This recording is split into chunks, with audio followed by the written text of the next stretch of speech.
call the hour being 12:30. I will call the meeting to order.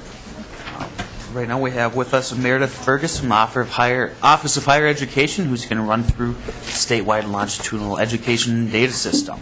And I'm assuming we'll have a few more folks gathering us soon. Thank you, Mr. Chair. I understand you want the short version today? That would be great. We do have quite a loaded agenda today. Okay. Also, a quick point, I just want to also let members and folks in the audience know that we will not be taking an actual vote on the bill today that's being presented. There's going to be a hearing, so I just want to give a heads up on that. So. Thank you, Mr. Chair and members. Just for reference, this PowerPoint is actually in your packet from 2 weeks ago, dated March 18th, 2013. And it includes the full PowerPoint. We'll only be going through the first portion today. But it does include some preliminary data and analysis that we pulled out of the SLEDS data system. So for the record, my name is Meredith Fergus. I'm a policy analyst at the Minnesota Office of Higher Education. Part of my responsibilities is to coordinate the higher education portion of the statewide longitudinal education data system. So SLEDS, as we affectionately call it, it has been in the works for a number of years. In fact, we received federal support for the system in 2009 through a grant from the U.S. Department of Education to the Minnesota, from the U.S. Department of Education to the Minnesota Department of Education. Of that grant, about $4 million of it went specifically to connect P20 data systems. So linking data from preschool through K-12 to higher education and into the workforce. That grant officially ends this June 30th of 2013. The goal of SLEDS is to assist in identifying the most viable pathways for individuals in achieving successful outcomes in education and work. We purposely do not define the word success. We believe that success has many meanings based on which program you're in or which point in your life you may be in. And so whether that means higher wages or degree completion, we leave that flexible to the program analysis that's being done. SLEDS does enable the state to identify predictors of long-term student and worker success, design targeted improvement strategies, improve data-driven decision-making, and to meet our federal funding requirements. By accepting federal stimulus funds in 2009, Minnesota was required to build a P20 data system. So what's been done so far? Officially, we convened the SLEDS data system in 2009 following receipt of our federal grant. SLEDS is actually under the governance of the Minnesota P20 Education Partnership. So that is a group of about 40 members representing all sorts of organizations as well as legislative members, including like Minnesota Minority Education Partnership, preschool programs, workforce programs, as well as the Department of Education, OHE, MNSCU, the University of Minnesota, and our private colleges. SLEDS operates under 3 structures. We have an advisory board called the SLEDS Governance Committee, and then 2 working groups, one on research and one on data. One that helps design the SLEDS kind of statewide research agenda, and then one that helps with technical specifications to the data system. In addition, we've been receiving some federal technical assistance for the system from the U.S. Department of Ed. So what is SLEDS? SLEDS is the alignment of data systems that are already being collected by state agencies. So from the Department of Education, we contain data on K-12 enrollment, K-12 assessment, the ACT, meaning the Explore, Plan, and College Entrance Exam, advanced placement results, adult basic education, kindergarten readiness, early childhood enrollment, and career and technical education. Those data sets are merged with the Minnesota Office of Higher Education data sets, including post-secondary enrollment, post-secondary completions, and characteristics of our colleges in Minnesota. In addition, the Department of Employment and Economic Development adds unemployment insurance wage detail records, those quarterly records on hours worked and wages paid to workers in Minnesota, as well as industry-level detail on employers, workforce training participant data, and ideally we'll be adding unemployment insurance benefit recipient data. In addition, we purchased data from GED, as well as from the National Student Clearinghouse on those individuals who go out of state to college. What you see before you in bold are the list of data sets that are currently in the statewide longitudinal data system. In italics are those that will be coming in shortly, and then the ones that are neither bold nor italics are the ones we have planned for future design. In terms of the questions we can answer with the system, we did a series of kind of focus groups and just stakeholder feedback meetings to kind of identify what the main questions are for coming out of a P20 data system. And the questions were actually very similar regardless of which kind of area of education and workforce you were in. And we've kind of delineated those down to what we call the 4 Ps. Ideally, the research will focus on pathways. What is the movement of individuals between school and work, as well as within institutions, between institutions, or between K-12 and higher education? In addition, what about the progress of those individuals? How many meet certain transition points or benchmarks along their way, or how many fail to meet those benchmarks? In addition, what are the predictors?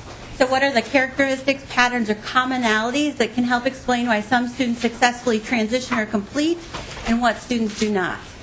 And finally, performance. How well overall are our preschool, K-12, and higher education and workforce systems aligned? And are there ways we can improve that alignment? So everybody seemed to have a variation on those types of questions when we gathered data for the questions. So what I'd like to just do briefly now is share you some kind of our preliminary research coming out of SLED. So this is one of our first charts. This is looking at Minnesota public high school graduates from 2003 through 2011, and simply asking the question, did they go to college, and if so, when? What you see before you with the 2003 cohort on the far right, the red represents those students who went on to college immediately in the fall after high school graduation. So approximately 62% of Minnesota students in the class of 2003 went to college right after high school. The green represents those who didn't go in the fall but went in the spring. Purple represents those who didn't go in the first year but went in the second. And blue are those who didn't go the first 2 years but had enrolled in post-secondary education by age 25. And as you can see, as we move forward to the class of 2011, the class of 2011, close to 70% of Minnesota high school graduates enroll in college immediately after high school. And this can be any level of post-secondary education, a short-term technical program or a 4-year degree. All of those variations are included in here. By the time the class of 2011 reaches age 25, we expect that number to be more than 80% of Minnesota high school graduates will have completed some form or will have enrolled in some form of post-secondary education. So it's a very high number compared to other states. In addition, we looked at what kinds of colleges those students were enrolling in. The number one school for high school graduates immediately after graduation is the University of Minnesota Twin Cities. Approximately 5% of high school graduates go there. In addition, the other top 10 schools represent a mix of both 2-year public colleges as well as some out-of-state institutions, North Dakota State and the University of North Dakota, as well as, of course, our state universities. Number 11 on this list would have been the University of St. Thomas, so our private colleges also play a big role in enrollments of high school graduates. The interesting thing is, while this list represents the destination colleges for the class of 2011, this list has not changed over the past 10 years. They may switch rankings, but the top 10 institutions have been predominant for each class of high school graduates. The last kind of analysis I'd like to share with you is about college completion. We're not only interested in whether students go to college, but whether they actually finish a degree. So using the National Student Clearinghouse data for the class of 2003, we tracked where they went for the 8 years following high school graduation. Approximately 56,000 public high school graduates were queried from the class of 2003. 35,000 of those enrolled in college in the first year after high school. That means just under 21,000 students did not go to college. Of those, 454 students finished a degree or certificate within the first 12 months after high school graduation. When we take that out a second year, we had 4,500 students drop out of higher education in their first year after high school. In addition, of those who did not enroll, 2,700 became new enrollees. In addition, we had an additional 1,876 students finish a degree or certificate in their second year following high school graduation. So if we take this analysis and fast forward to age 25, this is what you get. You get a schematic of what is the post-secondary activity of Minnesota high school graduates from the class of 2003. And if you look at the far right in the purple, you can see that we do have about 13,841 students who never enroll in post-secondary education. In addition, we have approximately 12,000 students who drop out without completing a degree or certificate. If you look at the boxes across the top, you can see most students finish a degree or certificate in that year 4, 10,153. In summary, what we know of the class of 2003 is that 62.5% of them went to college immediately after high school in the fall, and 26% finished a degree or certificate within 4 years. But by age 25, 75% had enrolled, and 48% had finished a degree or certificate. 21% were no longer enrolled and did not graduate, and 4% were still in post-secondary education at age 25. 25% never enrolled. And we know based on just the entering statistics for the class of 2011 that these numbers have improved since then. We have a much higher percentage of students who do enroll in post-secondary. So we are optimistic that our graduation rates will also show us improvements as well. The rest of the PowerPoint is more about just some preliminary reports we're doing for school districts as well as schools. I'm looking at some of the pre-graduation, post-graduation information, providing that value-added reporting back for both students and parents as well as administrators on what the post-secondary activity of graduates are, and some college to workforce transitions. Specifically, we looked at, for example, employment rates for the class of 2010 who graduated from college. What percentage of those were employed in Minnesota 1 year after college graduation? And we looked at those not only by sector, as shown in the chart on the screen, which is slide 22, but we looked at it by degree level, which is slide 23. And we also looked at it by location, whether they were in Greater Minnesota or the Twin Cities. Push pause. We do have one question, Representative Brainerd. I didn't mean to have you interrupt, Ms. Fergus, Mr. Chair, but I have two questions for you, Ms. Fergus. One relates to when the transition occurred between the Department of Education and the Office of Higher Education in terms of managing this system. And then the other is remind us what the budget line item is to support this system, in the coming biennium. Certainly, Mr. Chair, Representative Brainerd. The transition from MD to OHE has actually not occurred. The transition began as discussions between the commissioners of the three agencies in determining what is the best location for the state data system. MD has a new federal grant for the early childhood longitudinal education data system, and DEED has the Workforce Data Quality Initiative data system, and so OHE stepped up and assumed a leadership role for the SLED system. Given that the focus is largely transitions from preschool to K-12 to higher ed and then from higher ed to workforce. So it was a communal discussion. Thank you, Mr. Chair.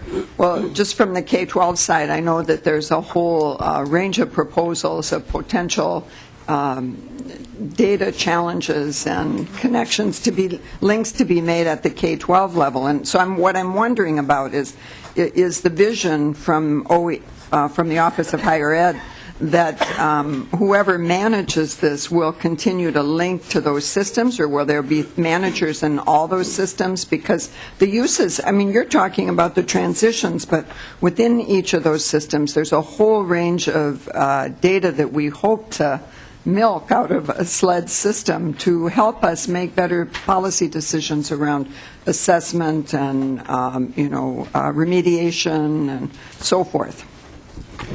Correct, Mr. Chair, Representative Brainerd. We actually have a coordinator for each portion of the system. So there is an MDE staff who is charged with coordinating any K-12 issues that may arise. I am the staff in charge of coordinating higher education issues, and then there's a staff in charge of coordinating workforce issues. We meet at least every couple of weeks to talk about those issues and how we can resolve them across state agencies. If it's a specific sector question, for example, how data is presented to principals and superintendents, or what the report and feedback should be, what the report view should be like, should it be placed on the MD website through the analytics server that schools already have access to. We discuss those as a group, and then we also may inquire feedback from like the Minnesota School Board Association or the Minnesota Secondary School Principals Association. We've reached out to a lot of stakeholder groups on those. So yeah, it's kind of a give and take. One last question, Mr. Chair. When you give us the amount and the line item, does that fully cover all the functions you're talking about in terms of the collaboration among systems, or is that just for the Office of Higher Education's responsibility in relation to the system? Mr. Chair, Representative Brennan, I actually can't find my copy of the appropriation, so I'm going to ask Ms. Grimes if she has one handy. But the appropriation actually covers the IT costs for the system. We expect that if there are specific agency covered or agency expenses, that those are part of the agency budget. For example, the OHE research, any research and analysis that's going to be done by SLEDS is within the OHE's research budget. So that's where those costs were held. So the costs in the line item are specific to the IT costs as well as system enhancements, purchase of new data sets, if we need any sort of kind of external support for navigating our data privacy requirements, those kind of things. Mr. Chair, Tricia Grimes from the Office of Higher Education. So the governor's recommendation for SLEDS is for a total of $882,000 each year, of which $582,000 will go to Minnesota IT. Well, they will have the secure data environment for the data, and then $300,000 would be at OHE for the system enhancement activities. Does that answer your question? Yes, totally. Thank you. You and I have Representative Swazinski. Yes, thank you, Mr. Chair. Just kind of looking back at slide 22, just looking for a little bit of clarification. Yeah. Just from the point of, actually 21 and 22, but it talks about in April through June 2011, 75.2% of those graduates were employed in Minnesota. So how does that, do we have another number when it comes to graduates that would include employment outside of the state? Mr. Chair and Representative, we don't at this time. We are working to get that data. One of the kind of initiatives that the U.S. Department of Labor is pursuing is a state data exchange of workforce data that would allow us to kind of figure out how many Minnesota college graduates are employed, such as in North Dakota, the Fargo-Moorhead area is a big draw, or Hudson, River Falls, those kind of. And so having that data is something on our desired list, and we're hoping they can make some moves in that direction for us. Okay. Mr. Chair, just kind of a follow-up to that, I hear once in a while folks talking about unemployment under fresh graduates. Mm-hmm. If we don't know who have employment outside of the state, how do we calculate unemployment under fresh graduate students? Mr. Chair and Representative, that number is typically calculated at a national level using some national survey data that DEED may be able to pull a state rate out of, such as the current population survey. That looks at anybody who may have graduated in the last 12 months and what their occupational or employment activity is. So it uses more census type data than workforce data. In terms of if we want to look at the specific graduates we had, at which level, in which majors, which were employed and which weren't, we're moving in that direction, but we're not quite there yet. The additional data from North Dakota, Wisconsin, South Dakota, and Iowa is really our key to that. And so far, they have not signed on to the U.S. Department of Labor initiative for data sharing. Mr. Chair, just it seems like we keep talking about trying to be as agile as possible as groups of higher ed and course study and offering that better fits industry and better fits business when it comes to actually putting out degrees that are actually going to advance people's potential for employment. And it seems to me that would be an obvious choice, an obvious direction that we need to take to at least have the data so that we can make the correct decisions on what we're offering. Because if we're offering a whole spectrum of coursework that has no chance of finding real employment within the field, it's time. I think that's a simple step that we can take and something that we should be seriously looking at in this committee. So, thanks. Mr. Chair and Representative, if I can just add, there are some slides later that actually show employment in Minnesota by major. So if you kind of wanted to see what the distribution is like by major, some of that is due to the location of the college, such as the Fargo-Moorhead area. They may not be picked up. Some of it may be if their degree is a national type of degree, such as a PhD or someone who's in seminary school. They may move out of state simply because that's where the location of their new job is. So you have to take those factors into context. But I totally agree. We want to move in that direction. We want to move there quickly. Representative Gruenhagen? Oh, thank you, Mr. Chair. Yeah, I came in a little late. I apologize. Just a couple clarifications. So the total budget is $882,000 in the governor's? Mr. Chair, yes, per year. Per year, okay. Is that, Mr. Chair? Is there an increase compared to what you had before?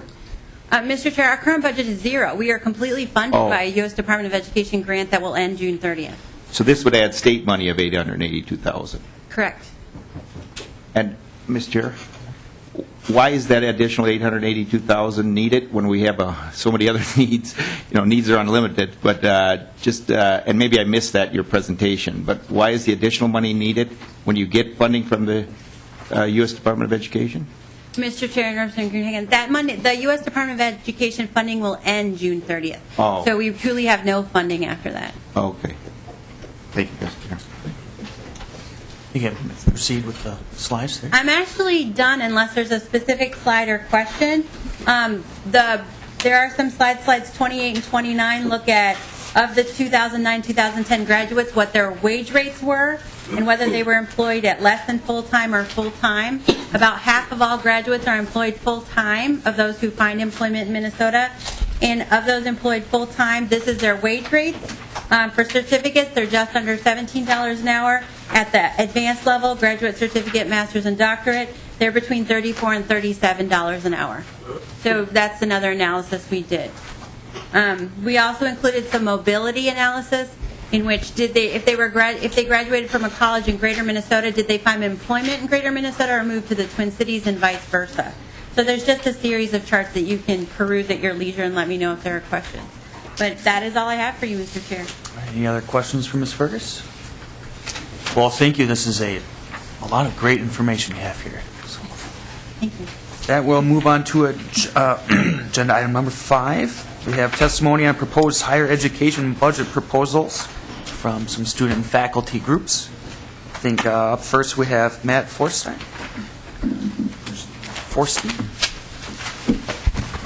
It's Forsty, Mr. Chair. Thank you. Well, welcome. Thank you very much, Mr. Chair and members of the committee. Like I said, my name is Matt Forsty, and I'm an undergraduate student at the University of Minnesota Twin Cities campus, and I study mathematics and finance.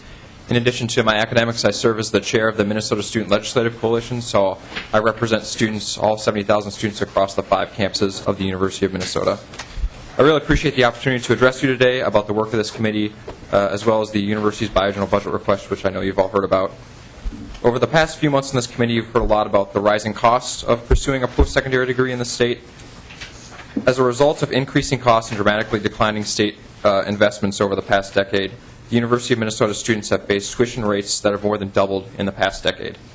These pressures cause students to take on higher levels of debt than ever, an average that has reached nearly $30,000 in the past years, and that's one of the highest in the nation.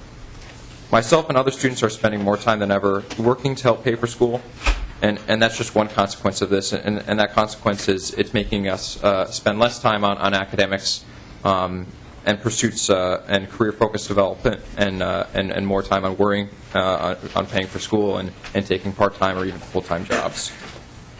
You all have recently heard about the University of Minnesota's 2014 and 2015 biennial budget request from President Kaler. I'm here to say that students strongly support that request, and we believe the focus areas of that request address what we believe are the most pertinent issues for students in the state of Minnesota. Namely, we think that focus should be on affordability and stopping the trend of tuition increases. In the university's budget request, this issue is manifested in the proposed undergraduate in-state tuition freeze, which would be a 0% change in tuition rates over the next 2 years for in-state undergraduates. I would strongly encourage this committee to provide funds to support that request.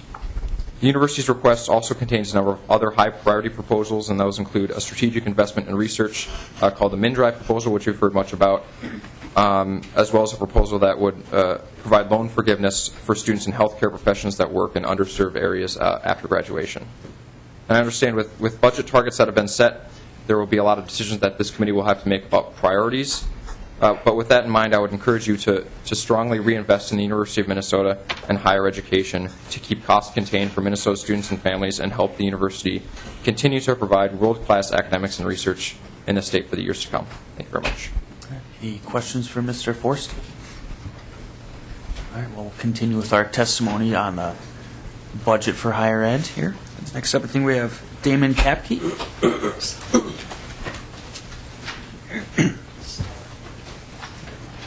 And welcome to the committee. Thank you, Chair, Representatives. My name, for the record, is Damon Kapke. I'm a faculty member at Lake Superior College. I teach English. I've been in the system for about 10 years, which means I have witnessed the period of great disinvestment in higher education. I want to talk about that a little bit, just from my perspective. And I should also say that I am Vice President of Minnesota State College Faculty. I think I omitted that. So I represent all of the faculty members within the two-year side of the MINSCU system, so the two-year community and technical colleges. I believe that government is how the people come together to make decisions that reduce risk where appropriate for other people. I think we do that collectively for the common good. And in the last 10 years, I've seen risk for students ever increase. And you have to understand that students are presenting to us already a greater risk of not achieving their academic goals. They're coming with profound problems stemming from, you name it, poverty, past educational experiences, and so forth. They have often families that they're supporting, other risk factors. And when they come to us, we add additional risks, and this is really the problem. Through disinvesting in education, we've added additional risk for these students. We do that by reducing the number of counselors that we have available to help them, and, by the way, to help faculty deal with students and the issues that they're going through. Through disinvesting, we have reduced the numbers and types of courses that we offer, including those really interesting courses that draw students in and make them really interested in education and pursuing their goals. We have cut valuable programs for students, and we have increased faculty loads, which means less time that faculty are able to spend with students, less time students are able to spend one-on-one with faculty. And all of that increases the risk for students not completing. And I'm here today to ask that we stop that trend of putting the risk onto those students who really can't bear anymore, and instead take it upon ourselves, the people of Minnesota, to pay for higher education. And so we're looking for you to support the kind of budget that the Chancellor's put forth, his request to fund MINSCU. We don't want to see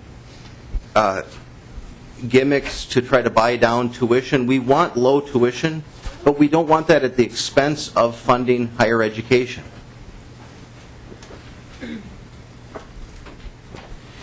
The work that we do is important work as faculty. It's important for the economy. It's important for the state, the future of all of these students.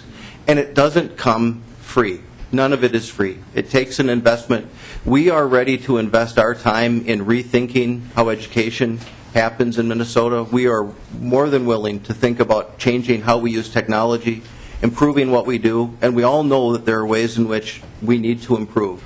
We're ready to do that. We want to see an investment as well, and that support from the state and the state taxpayers.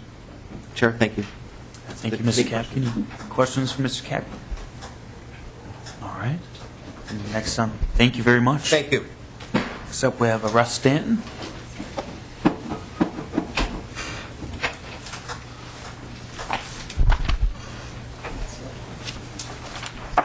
Mr. Chair, members of the committee, my name is Russ Stanton. I'm Director of Government Relations for the Interfaculty Organization, which is the faculty at the 7 state universities. Mr. Chair, members, last fall when the IFO adopted its legislative goals for the session, we did so knowing that, first of all, the state faced a $1.1 billion deficit at the time, not including inflation, not including a huge school age shift, and also cognizant of the fact that the state's commitment to higher education had slipped dramatically over the past decade, which was pushing the burden of funding higher education off of the state onto the students, and it was driving many of our students very deeply in debt. And so what we felt is that we had to keep our recommendations modest and also very sharply focused on the highest priorities and the most important things. The second thing is, first of all, in terms of the most pressing priorities. In our opinion, the highest priority or the most pressing need in MnSCU is simply to maintain the core programs of our institutions. By that I mean the 420 existing programs that produce about 42,000 students with certificates and degrees each year. The programs that produce most of the nurses, most of the law enforcement officers, most of the accountants, teachers, and so forth. The positions that are absolutely vital to our economy and our society. And secondly, we prioritize restraining tuition increases and thereby restraining student debt. Anyone that's put children through college knows what that's like. The central piece of our budget recommendations is that we supported a 2.5% increase in MnSCU's total revenue, and that was, in our opinion, modest. It's about what the inflation rate has been over the last 4 years, in each of the last 4 years. And I want to make it clear, we're talking about 2.5% of the total revenue, not just the appropriation. And let me make that clear.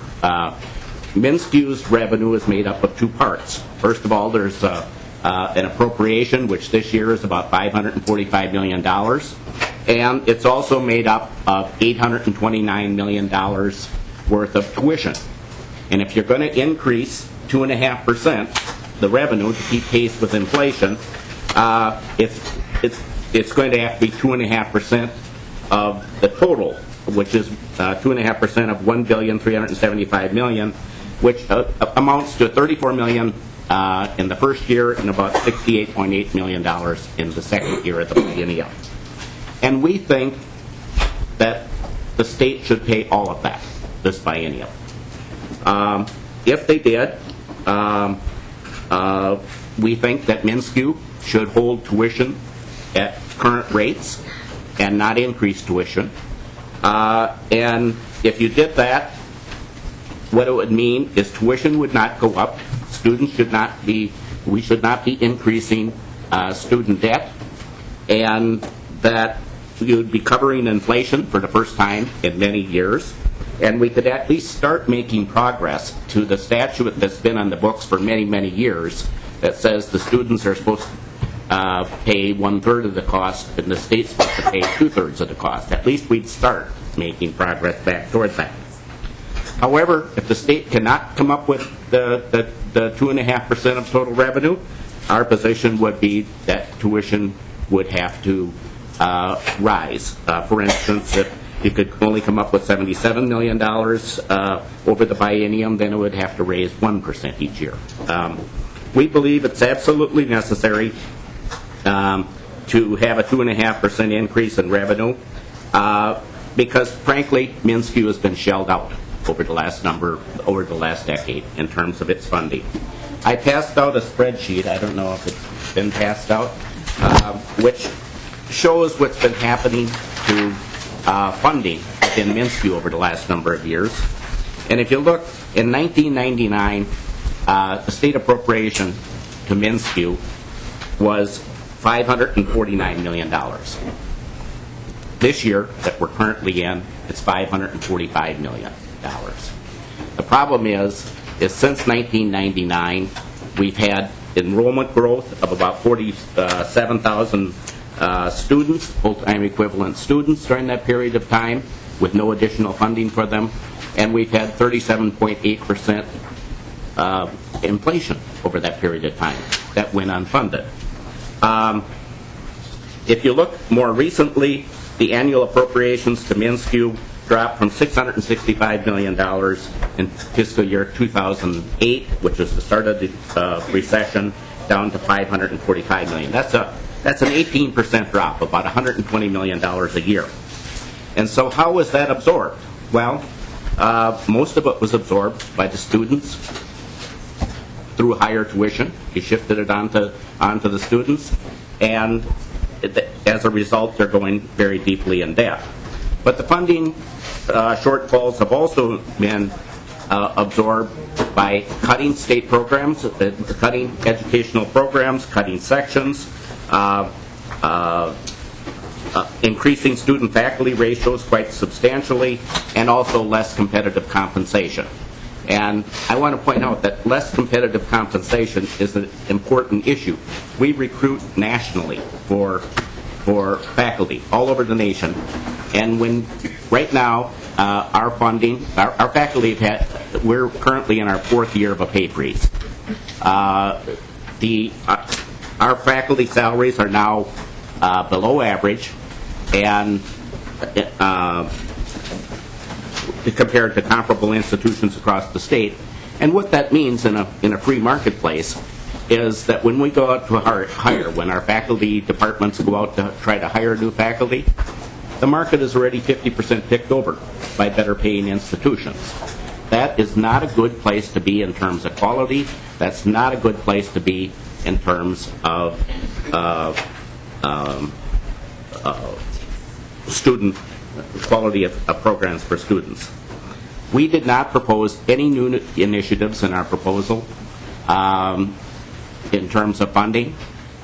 Basically, we felt that maintaining the quality of our existing programs should come first. These are the programs that do produce the 42,000 degrees and certificates each year. And we felt that if new initiatives are really important, they need to compete with the existing programs.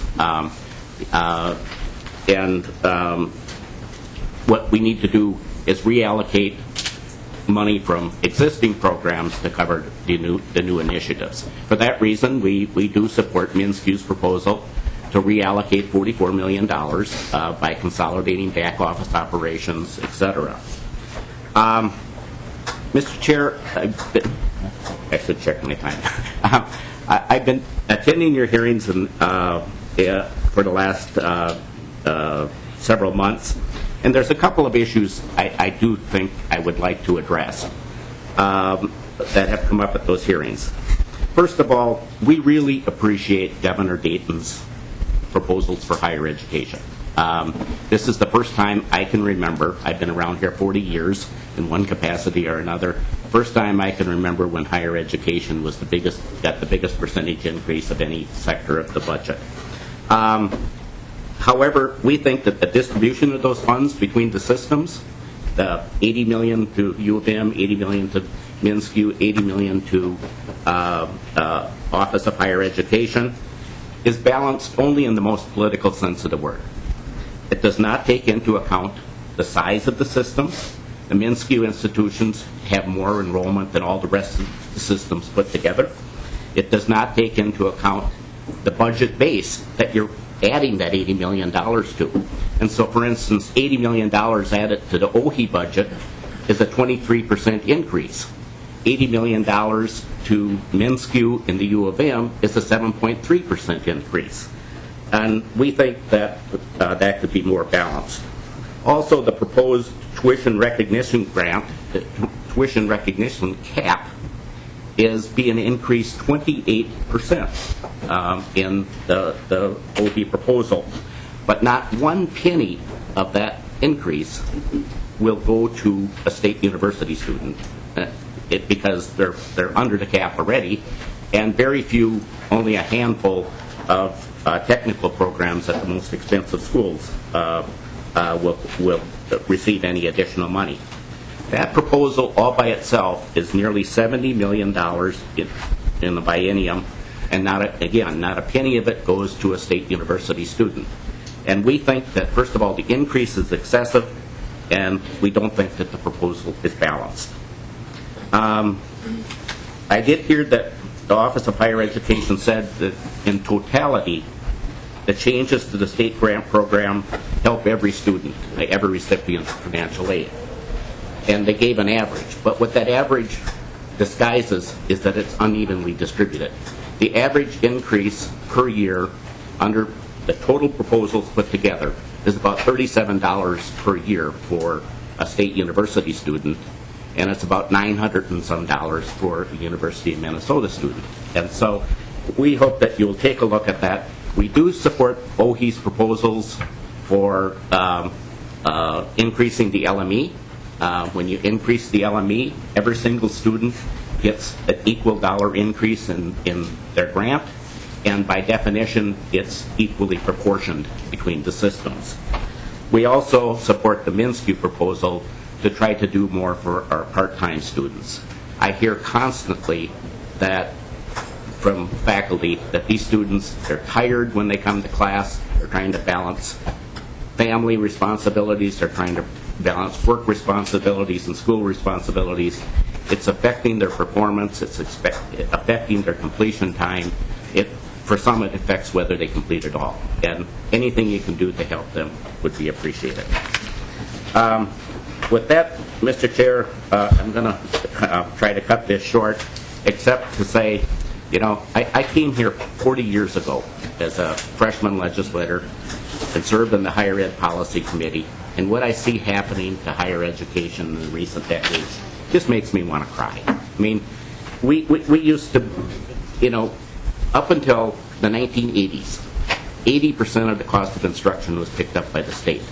The students paid the other 20%. In fact, vocational schools were free in the 1970s.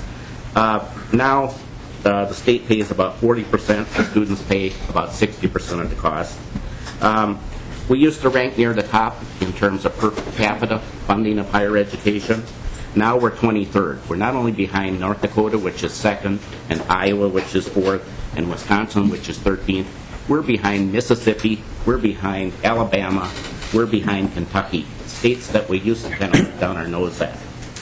And I got my most recent, that you should have in your packet from a few weeks ago, my most recent copy of Postsecondary Opportunity. And if you look at this, per capita funding for $1,000, or funding per $1,000 of personal income, it shows it from 1961 to present. While most states have seen a decline in the funding per $1,000 of personal income over the years, with Minnesota, it's been an absolute free fall. Since 1980, a 61.9% decline in the funding per $1,000 of personal income in the state, and there's only 6 states that have had worse funding. Lastly, I would like to finish by saying we not only support Governor Dayton's appropriations for funding higher education, we also support his proposals on taxation. Because when we used to be near the top of the states in terms of our funding of higher education, we didn't get there. It wasn't free. It took taxes.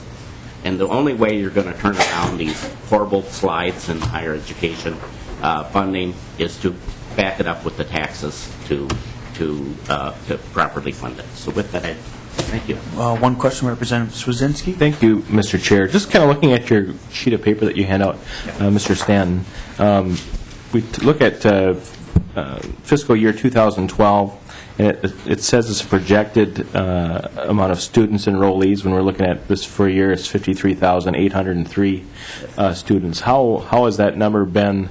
Has that projection kind of held true, or where are we sitting at? I think that projection has held true. This year, we don't have 2013 yet because the year isn't over yet. Okay.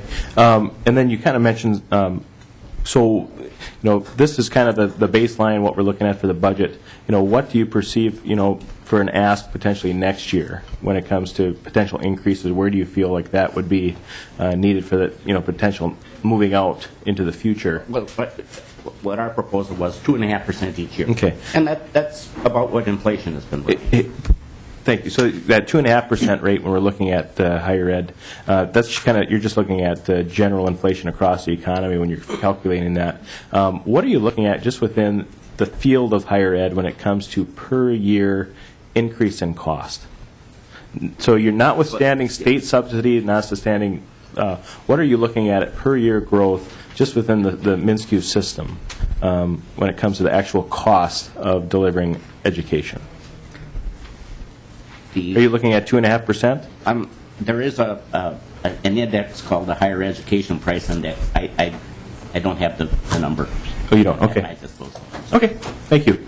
I'll try to get it. Right. Representative Gruenhagen. Oh, thank you, Mr. Chair. Thanks for your testimony, Director Stanton. Or Staten, right? Yeah. Is that correct? Okay. On the graph you have here, is that adjusted for inflation? That is the $1,000, the higher education expenditures per $1,000 of personal Income. Okay, there's no inflation factor in there. Just Well, I mean, as incomes grow, that should be reflected in there. okay. The other thing I just wanted to say is I don't want to hurt the MnSCU system or the University of Minnesota. And I don't think anybody on the committee does, to tell you the truth. We're in difficult financial circumstances, obviously. But I could use MnSCU's help in a couple of areas, okay? Because we need to generate more revenue, regardless whether we want to raise taxes, reduce taxes, or grow government, or whatever we want to do. We could use additional revenue. And, when I look at some of the laws and regulations we have in our state, they kind of punish the three areas that can grow our revenue. The production of minerals, the production of manufacturing, and the production of growing or farming. Those are the three ways that you can actually grow wealth and make the pie bigger. But we actually seem to be pursuing policies in many cases that are driving up the cost for those areas and therefore reducing their ability to expand and grow and generate more revenue.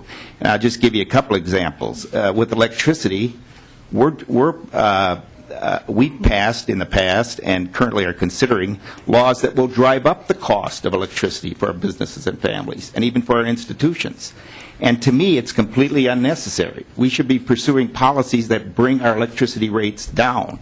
Also, in terms of the economics of it, we have one of the strictest regulations from an environmentalist standpoint. I would consider them to be extremist in terms of tapping into our minerals, which we're one of the richest states in the nation. I think everybody needs to know that.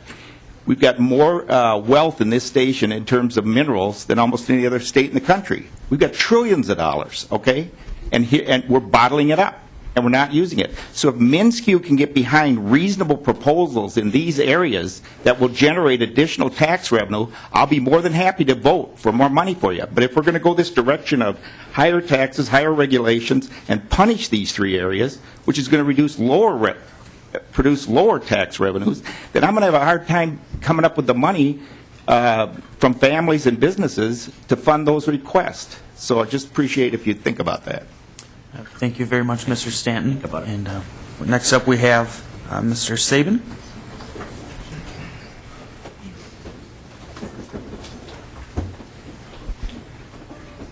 I just want to remind folks we will be getting to Representative Mariani's bill. I'm going to try to get to around 12:30ish, if possible. Well, I'm sorry, 1:30. Mr. Sabin and Ms. Miles. Well, thank you, Chair Dorholt and members of the committee. For the record, my name is Steve Sabin, and I am president of the Minnesota State College Student Association, or MSCSA, as well as a nursing student at Central Lakes College in Brainerd. I'd first like to say thank you so much for the opportunity to speak with you all today. On behalf of Minnesota's 100,000 public two-year community and technical college students, thank you for your commitment to keeping tuition down and reducing student debt. I would also like to offer MSCSA's support for the Minnesota State Colleges and University System's budget request. This proposal addresses critical challenges facing our state and seeks to leverage private partnerships in an effort to control the rising cost of higher education. Low tuition is the best form of financial aid. Minnesota public college students pay the third highest tuition and fees in the country. As a result of historic higher education cuts to MnSCU over the last decade, students have carried the weight of state disinvestment in the form of skyrocketing tuition prices. In previous bienniums, MSCSA has advocated for tuition caps at the legislature to assure college remained affordable, even in the face of disinvestment. Our students felt it was necessary to cap tuition legislatively because in the past the MnSCU system had not committed to tuition and fee ceilings prior to the legislative session. This biennium, however, The system's request recognizes the need to limit tuition increases. Upon his installation, Chancellor Stephen Rosenstone stated, "To you, our students, I have heard you on tuition and I get it." The Chancellor's commitment to affordability and quality is evident in the MnSCU budget request. This commitment to both an affordable and quality higher education is ultimately what secured the support of our students. The MnSCU proposal will not raise tuition or fees more than 3% across our colleges. This request begins to put MnSCU on a path towards long-term tuition control. I'd also like to speak to you on one important component of MnSCU's request, this being addressing the structural inequities in the Minnesota State Grant Program that pose a barrier to part-time students. For years, Minnesota's part-time working students have been discriminated against in the state grant program. Students who work do not receive a truly prorated state grant award. Rather, part-time students receive less funding on average based on a percentage of their credit load relative to full-time students. Since 2008, the number of part-time students at MnSCU institutions has increased 17.6%. The majority of MnSCU's college students are now part-time. The growing number of part-time students are working to support families. That limits their debt and gains workforce retraining and are already contributing to the economy. Now is the time to help this new majority of part-time students. Prorating the assigned family responsibility will help reduce the inequity in the state grant program to benefit Minnesota students. MSCSA is acutely aware of the financial pressure our state is facing. As you know, funding higher education is an investment in our state's future prosperity. With the House budget target now set at $150 million, MSCSA encourages the committee to prioritize funding the MnSCU budget request, and if there's any new spending in the state grant program, that first go to prorating the AFR to help working part-time students across all sectors. The MnSCU budget proposal will help students succeed by ensuring access and affordability, will increase graduation rates, will provide students with the experience they need to land a well-paying job, and will keep Minnesota companies competitive. Supporting MnSCU and aiding part-time students by prorating the AFR is imperative to the state's future success. I hope I can count on your support on our priorities. Again, thank you for your work on behalf of Minnesota students and the opportunity to address you today, and I'll stand for any questions. See now, Ms. Miles? Great. Good afternoon, Chair Dorholt and committee members. My name is Mariah Miles, and I'm the state chair of the Minnesota State University Student Association. I'm currently a senior at MSU Mankato, majoring in international relations. The Minnesota State University Student Association represents the 7 state universities that include MSU Mankato, Minnesota State Moorhead, Winona State, Bemidji State, Southwest State, Metropolitan State, and St. Cloud State. We are an independent nonprofit organization funded and operated by students. We currently serve more than 75,000 students. MSUSA is excited to continue our work this session with this committee and the rest of the state legislature to address the challenges facing our students. Today I'm here to address the MnSCU request. Our students are particularly excited about this request and are working hard with MnSCU to see it through. We did not come to this conclusion without very thorough discussion on our campuses and as a statewide association. In November, our association gathered more than 75 elected student leaders and debated this proposal for many hours. We're excited about the Chancellor's new vision and are supportive of the Board of Trustees' vision for a system that focuses on student success and preparedness. Our students do not take the proposed tuition increases lightly. We have seen the effects of reductions on campuses firsthand, and as the legislature decimated higher education funding. We also understand that there is still a budget deficit. Our students believe this request is the first right step in the right direction, reversing the trend over the last decade. It makes investments in needed quality measures while also working to keep tuition increases at a minimum. There are many initiatives included in the budget proposal that directly help students enhance their educational experiences. One initiative that our students are fiercely excited about is a proposal to match state dollars with private investment to create 10,000 new internships by 2015. Internships are vital to student success and allow them to further their education in the workplace. They greatly enhance the opportunities afforded to students and to the communities across the state that a Minsky College or university serve. Without internships, many students will not be able to build relationships, gain the experience necessary to secure a job as they finish their degree. If the state is willing to match private investment and create a stipend program, this will allow students to invest time that is necessary to get the full breadth offered by an internship in their prospective field, rather than spend their time working for minimum wage at Jiffy Lube, Quick Trip, or Subway. The second piece of the Minsky proposal is that our students are in need investment in the Leveraged Equipment Fund. Many of our universities are training students on equipment that is out of date. For example, at Winona State, there's a need in both engineering and nursing departments. At Mankato, we need investments in the clinical science department that offers free or low-cost health services in dental hygiene, rehab counseling, speech-language pathology, and audiology. We also have a need in our College of Science, Engineering, and Technology for equipment in areas like renewable energies. There is no doubt that the continued cuts to our campuses over the last decade have hurt our university's ability to aptly provide a quality education, and this is one investment that we need to get our system back to the level that students and employers expect. This initiative, similar to the internship goal, will also be matched by private investment. Another part of both the internship and leverage equipment program we like is that the money is not being spent by the central office. There is no mandate on how the internship programs must work or where the greatest need for leverage equipment investments on each campus.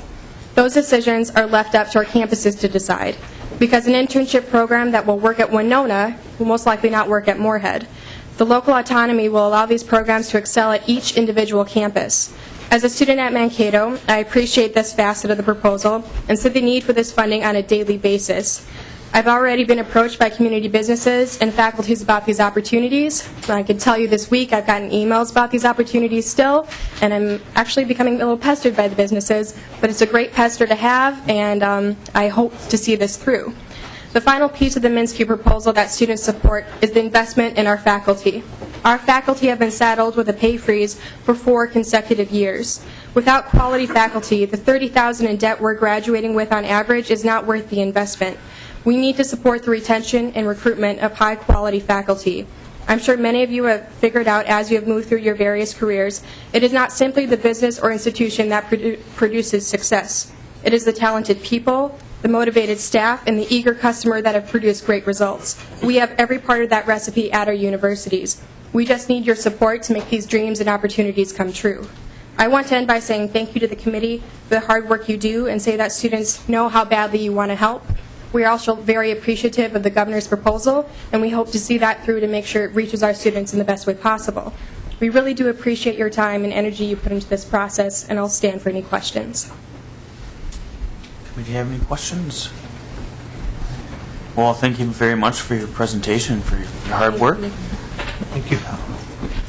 We'll now move on with Representative Mariani. Oh, I'm sorry. I'm sorry. We got one more testifier on the budget. Paul Serk-Vennick. And then Representative Mariani.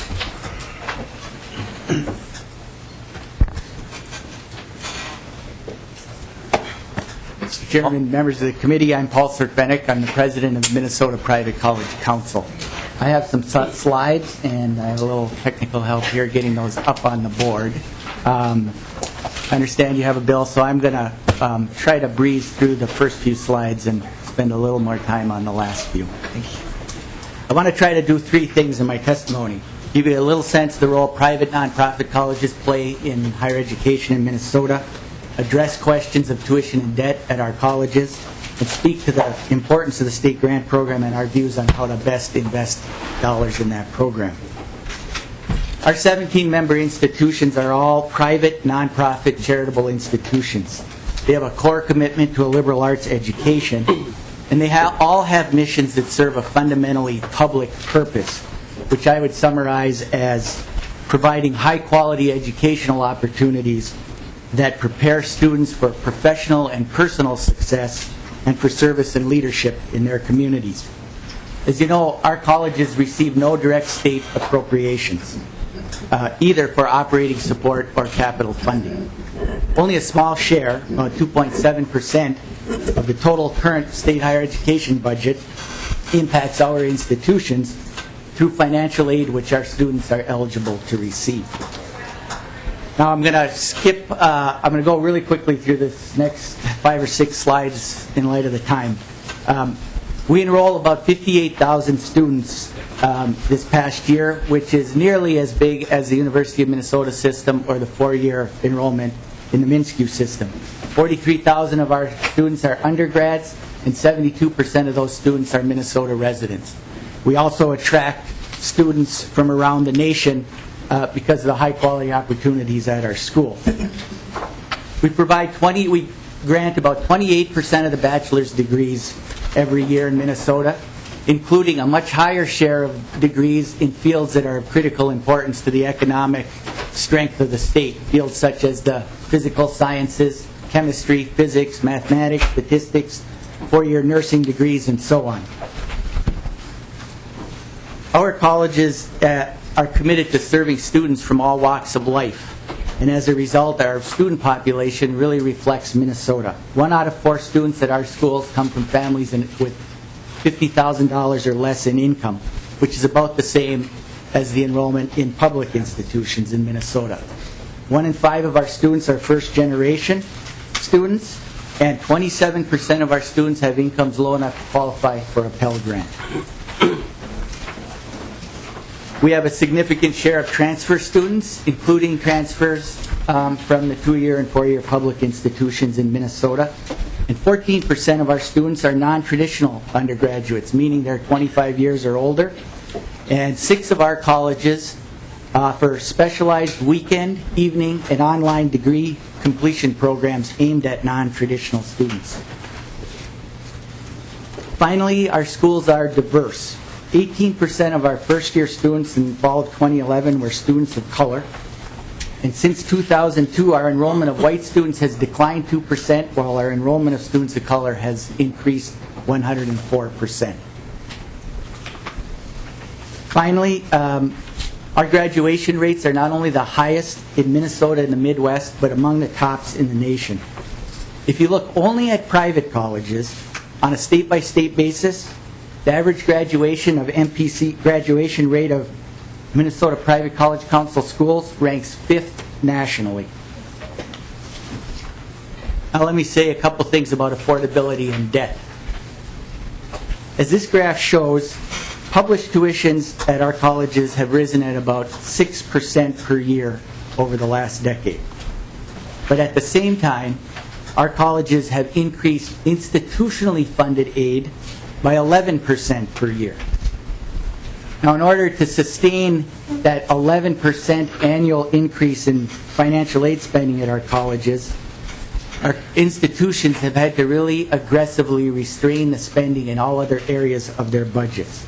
They've been through salary freezes, staff reductions, program eliminations, all in order to increase the resources they direct towards financial aid.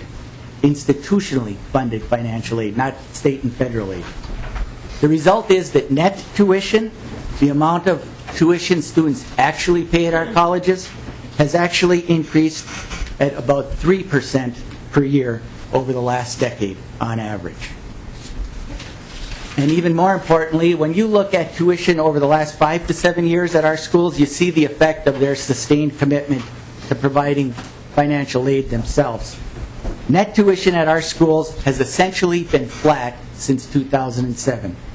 And when adjusted for inflation, regular CPI inflation, net tuition today is about the same as it was in 2003. Finally, let me talk about debt for a minute. Debt is obviously an increasing challenge for all students at all institutions. And rising tuitions are a contributing factor to rising student debt. But so are other factors. including stagnant and falling family incomes and underinvestment in federal and state support for financial aid programs. Our average student debt levels are not significantly different than our public institution counterparts, even though our students do not benefit from state appropriations that significantly reduce tuition for all students at public institutions. Now, if I could switch to the state grant program, let me start by pointing out that in the last few years, students served by the state grant program have faced declining family incomes. The recession's effect on lower and middle income families and their ability to pay for college has been dramatic. In the 3 years from 2009 to 2011, the number of state grant recipients who qualified for the maximum grant increased 66%. Over time, the buying power of the state and federal Pell Grant has also been declining. At our colleges, the combined maximum Pell and state grant will cover only about 30% of the average tuition.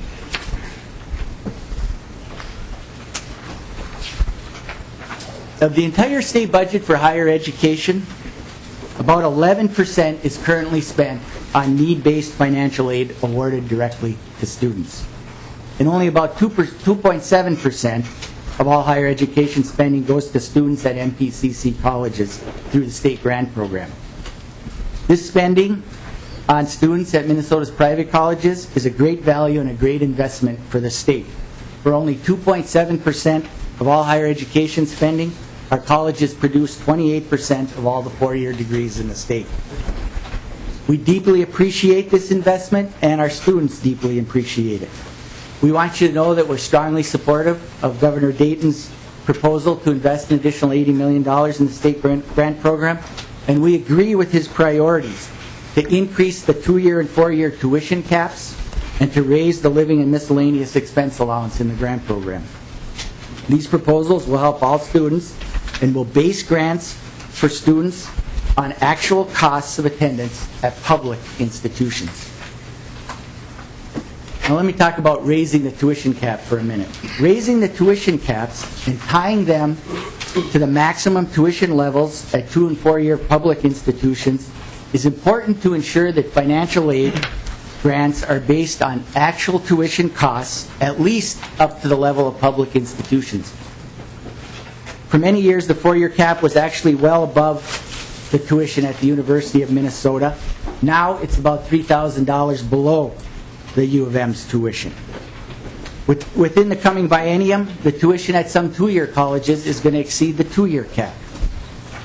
In part, this is a basic fairness issue. Over the last 6 years, students at the University of Minnesota and MPCC students have lost $113 million in grant aid they would have otherwise qualified for, but for the artificially low tuition cap. Over the last 6 years, the tuition caps did not affect MnSCU students in the same way because their tuitions were below the caps. When their tuitions increased, their grants increased in corresponding amounts to reflect those additional costs. With the freeze created by the 4-year cap, choice in higher education options is being eliminated for lower and lower middle income students. Part of what's good about higher education in Minnesota is that students have a diversity of choices. If the cap is not raised, grants will be too small to give students real choice. And choice is important for lower and middle income students because a student is more likely to succeed if he or she can find the college that is the right fit for them. And choice is also important because it promotes healthy competition. Competition that will drive up quality and performance and drive down costs. I want you to know that students at our colleges have real unmet need at all income levels up to nearly $100,000 of family income. When students have unmet need in their financial aid packages, they have few options. Generally, they have to increase borrowing, and often that means borrowing in the private lending market. Increasing the tuition caps in the state grant program will help meet real unmet need and reduce student debt. Finally, I want to talk about proposals to increase part-time grants. I've included a table in your package, and I think in short what the table demonstrates is the current grant program treats part-time students and full-time students fairly when you look at the size of their grants relative to their tuition costs. And in the interest of time, I'm just going to stop there. I'd be glad to answer questions. I do want to say that we've included with our materials an opinion column that 4 of our college presidents wrote, where they've indicated their belief that raising additional revenues for the purposes of supporting investments in higher education generally and the state grant program in particular are choices that make sense for the future economic and economic health and prosperity of the state. So we would ask you in your budget decisions just to devote a reasonable share of your new higher education resources to students in the state grant program. It's a way to target your limited dollars to the students who need grants the most. Thank you. Representative, did you have a quick question? Yes, I do. Thank you, Mr. Chair. Just kind of looking back, I wish you could have provided us with your handout here. I think it's in your package. It is, huh? Okay. Yeah. Well, maybe it is. But looking back, you had an average growth rate, I think, of 3% Right. historically, and I think that was an average from 2001 to 2011. Right. But then you also had, I think, another slide that talked a little bit about your average debt. When I think you were 31,000, the U was 29, and down the line. Yeah. Is that all?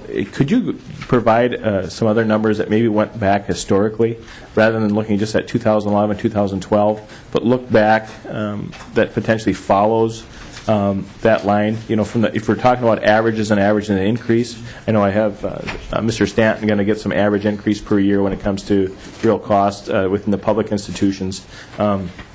But provide some of that debt load, not just from the last year, but look at some of those comparisons looking back, and we may have some of that. But my next kind of portion goes to fiscal staff. Looking at some of the tuition caps, if we were to kind of lift that cap and do some of those things, what would be some of the potential costs per dollar or per thousand of that cap raised? Is there any idea of what something like that would potentially cost? Because obviously when you raise the tuition cap and it can follow the grant process and what's available and the ability for a student to have that, we, as a state, I think we're having some fiscal benefit by keeping that low. If we were to move it up, as the testifier is talking about, what are we really looking at? If you have some estimates or... sorry to kind of put you on a spot there, Emily, but... I'm going to put you on pause. In the interest of time, if you could get those answers to Representative Swedzinski, and if you could get him some of those numbers, that'd be great. I know Chair. Representative Mariani has a large crew of testifiers, and I want to at least give him 15 minutes here. No problem. We apologize for the jam-packed schedule for today. So Thank you, Mr. Chairman. We will provide some historical data for the committee. thank you very much. And Representative Mariani.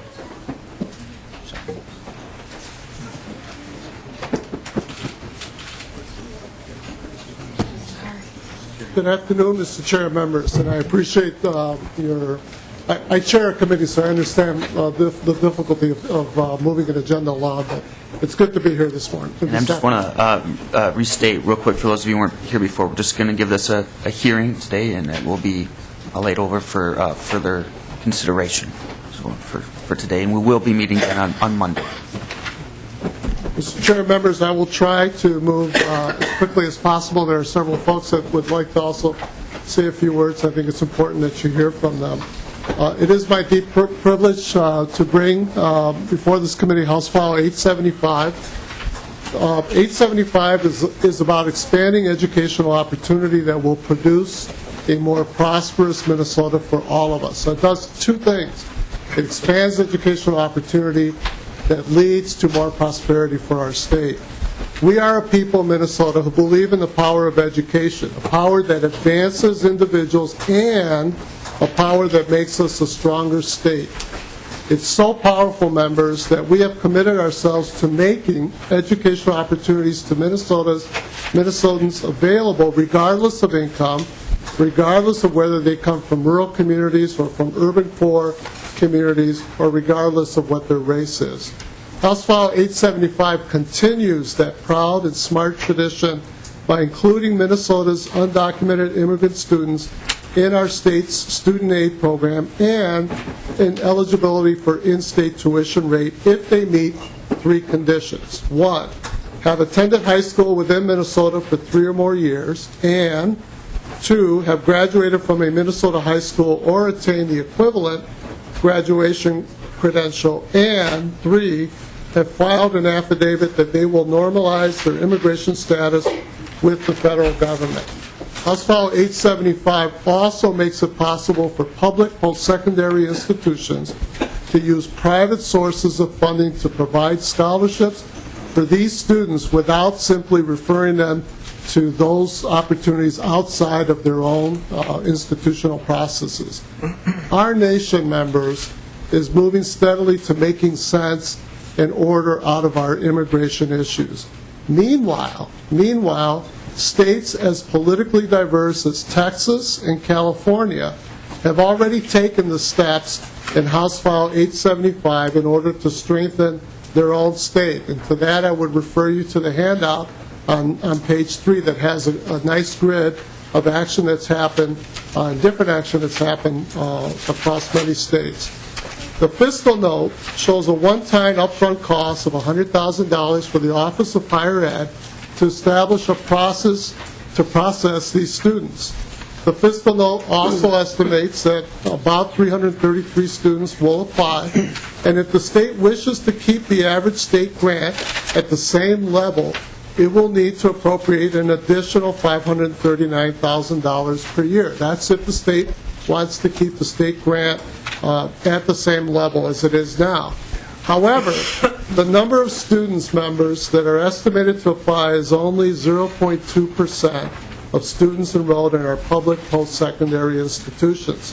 So if we don't appropriate the $539,000, the impact on the average grant will be very small in terms of lowering that prorated average grant down. It'll be very small. But nonetheless, will remain a good investment on our part. And members, those 333 students averages out to about 2 students per campus if you divided it out by the number of institutions in our state. Members, I was here in the late 90s when the federal government, in my opinion, overstepped its bounds in order to intrude on our state and other states' right to determine resident student status for our state higher ed schools, which, after all, members, we pay for. We pay for with Minnesota state taxes, not with federal taxes. House File 875 reasserts Minnesota's wisdom for how we best invest in our human capacity. In the audience today, we have young Minnesotans whose only desire is to become well-educated and to join the ranks of Minnesota's skilled workforce. These are young people whose primary desire is to become well-educated. They want to be able to give back to the state society that has provided so much to them. Their dreams will be determined by this legislative session's decisions on bills like House File 875. And so, Mr. Chair, I'm going to stop there. I'm going to ask those individuals to come forward. We have several students, Talea Estrada, Karen Salas, and Jocelyn Hernandez, and they're going to be accompanied by Minneapolis and St. Paul administrators Effie Agbamo and Michael Thomas, and I'll ask them to join us in the back here, and I'm going to move over and make space for them. Thank you. When you speak, if you just identify yourself for the tape.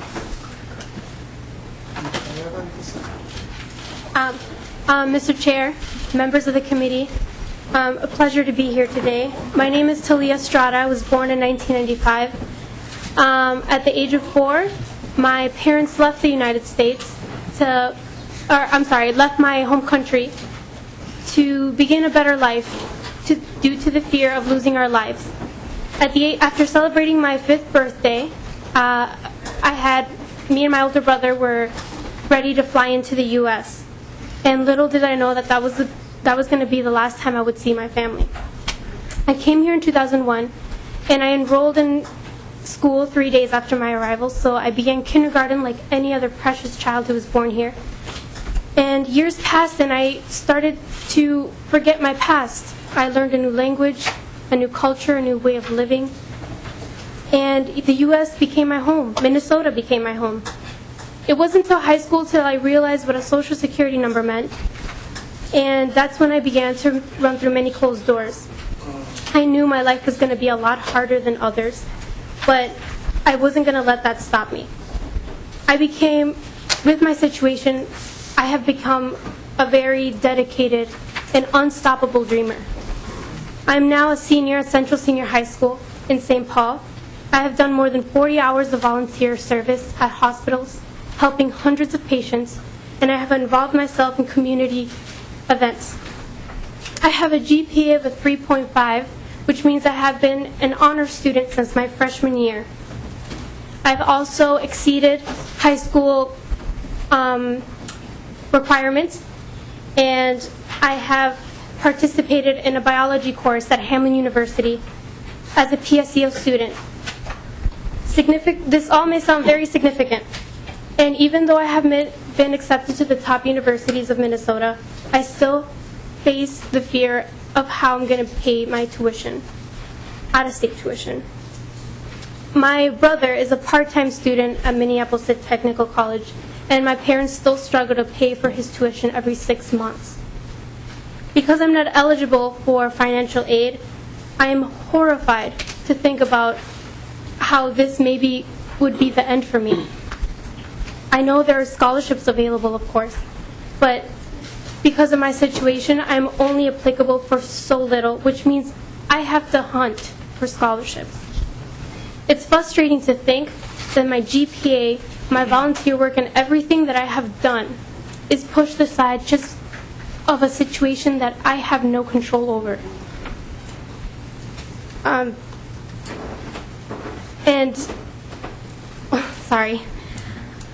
now speaking for the many dreamers here.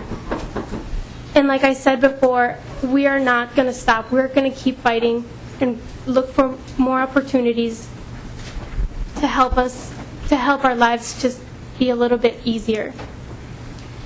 Let us be successful. Help us be successful to change lives like the opportunity that you guys have been given today.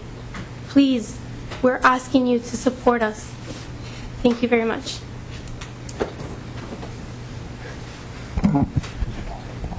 Chair, members of the committee. Hello, my name is Jocelyn and I am 15 years old. I am a freshman at Robbinsdale Cooper High School. I have been taking all honors IB classes, and I plan on taking the IB diploma program in my junior and senior year, as well as post-secondary classes. My GPA has never been lower than a 3.5, and I've always strived to maintain excellence in all my classes. I have an unquenchable thirst for knowledge, and school has always been and still remains one of the most important aspects of my life. I was born in Mexico, but I only lived there for 11 months. All I know is Minnesota. I was still an infant when I arrived in the United States, and it was not my choice. I have many dreams, but I'm being held back because simply my legal status. Now that I'm growing up, this status is affecting me even more. The issue of college and how to pay for it has arrived. I would like to double major in sociology and criminology in college in order to find the causes of why school shootings happen, in order to make our schools much safer and better overall. These goals of mine cannot be possible without the access to financial aid and scholarships, whether they be private or public.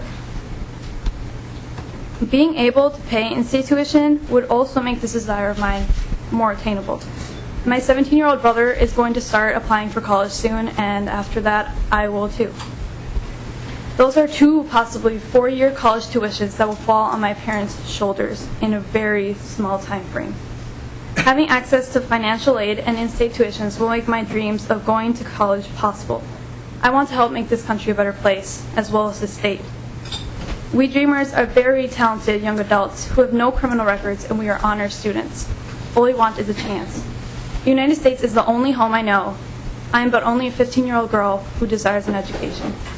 Please, members, help me achieve my dream by supporting this bill. Thank you. Mr. Chair, members of the committee, my name is Karam Salas, and I'm in my second year at Riverland Community College. I live in Austin, Minnesota. I have 2 sisters, one who's a junior in high school, and another one studying at St. Cloud State University. When I was 8 years old, I boarded an airplane not knowing what was ahead of me. I didn't know I was to leave everything I knew behind and start a new life.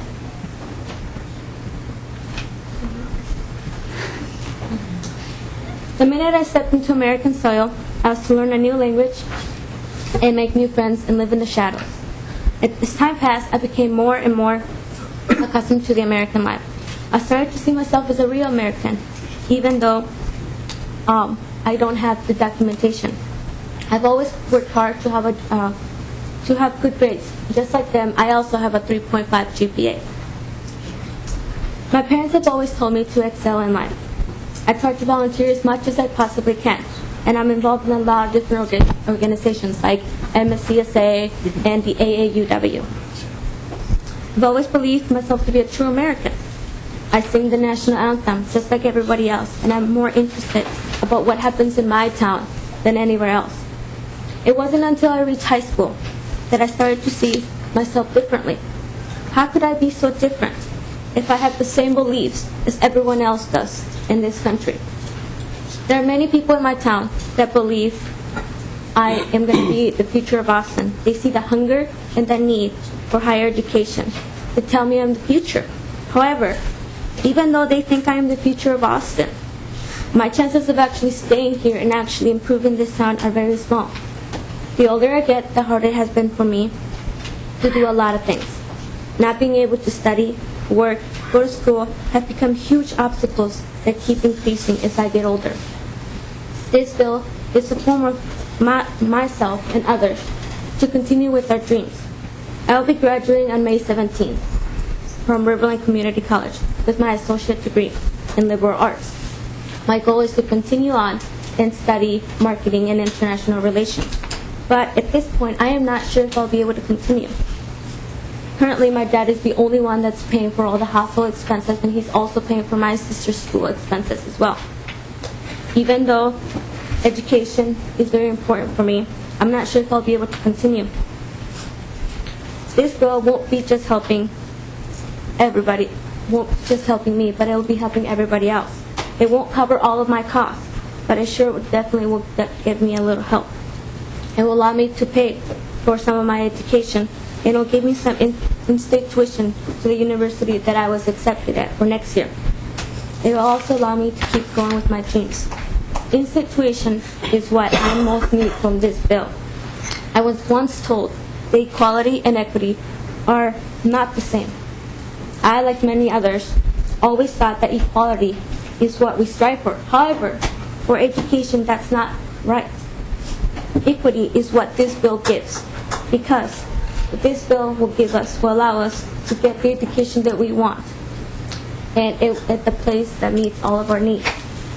This bill is also a tool that will not only be an investment in the future, but it will also increase high school graduation and college enrollment.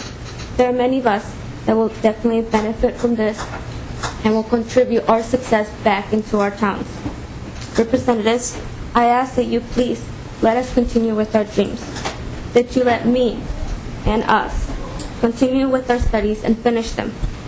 All we ask of you is to let us honor the investment that you put in our education. Representative Poppy, you've seen how our town has grown. You know how hard we strive to be where we are right now. You've seen how the Latino community has put a lot of emphasis on growing the town. You've seen businesses grow, like Alicia's Bakery. and all of us in Austin are counting on your vote. I hope today you make the right decision in the end and vote in favor of this bill. Thank you.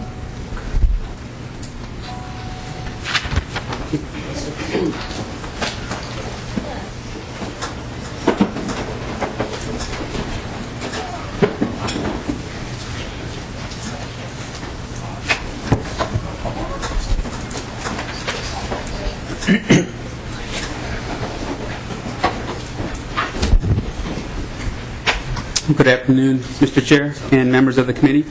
My name is Michael Thomas, and I'm the Associate Superintendent with the Minneapolis Public Schools. And on behalf of the 33,000 students in our district, I want to thank you for allowing this bill to come forth with this committee. And I also want to take an opportunity to thank Representative Mariani and all of his colleagues for bringing this bill to life. His leadership on this issue with others will help us close the opportunity gap and ensure that all students can succeed. A special note of appreciation for Minneapolis Public Schools goes out to all the students, families, organizers, and community leaders who have been paving the way for this initiative. Many of you are in the room today, and I want to take this opportunity to acknowledge your hard work and your courage on behalf of this bill. We are the state's third largest urban school district, and our student body is comprised of 70% students of color.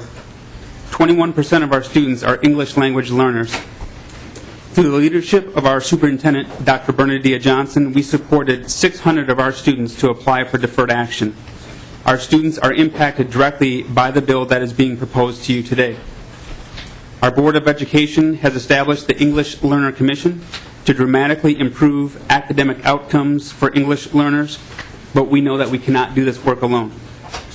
This bill will support us to achieve this goal, and it will help us to close the opportunity gap that threatens our community and the economy and our future. To fulfill this mission of ensuring that every child is college and career ready, we need laws to change. We need policies like House File 875 and its companion bill in Senate File 723 to pass. With your help, rather than being fearful of deportation, our students will be inspired to stay in school, excel in their studies, and pursue their dreams of a college education. Investing in the future of undocumented students is securing the economic future of our state and our nation. There are thousands of students that depend on our state's leadership in fulfilling every young person's American dream. And I'll close with the words of Booker T. Washington, and he states that he has learned that success in life is not to be determined by what one has attained, rather by the obstacles one has overcome while trying to succeed. We are asking that you help reduce those obstacles for our students to allow them to experience their fullest success in life. Thank you, and I'll stand for any questions. Thank you, Mr. Thomas. We are being booted out of this room, so we will reconvene on Monday, April 8th at 12:30 in Room 5, the State Office Building. And so this will be Representative Mariani. Mr. Chair, if I may, I realize that we've run out of time, but I just do want to acknowledge also the presence of Ms. Effia Cramo, who's an assistant superintendent with our St. Paul Public Schools. Also, Ms. Amy Wallstein with the Minnesota Chamber of Commerce, who is in support of this effort, as well as Father Howard. Joseph, I'm sorry, Father, oh boy, I got to do my penance this weekend, who's also works with a large Latino and immigrant community parish in South Minneapolis, who also is here in support of this bill. And so I appreciate your patience and going a little bit over in terms of hearing this very important issue, and I look forward to your hopefully proactive action on this as you put together your bill. Thank you very much. Thank you. Thank you everybody for coming. I apologize for the short amount of time. Representative Poppy, do you have more? I'd like to move the minutes of March, the last minutes, March 18th. Is any objection? All those in favor? Aye. All right. Moved, and we will see you Monday.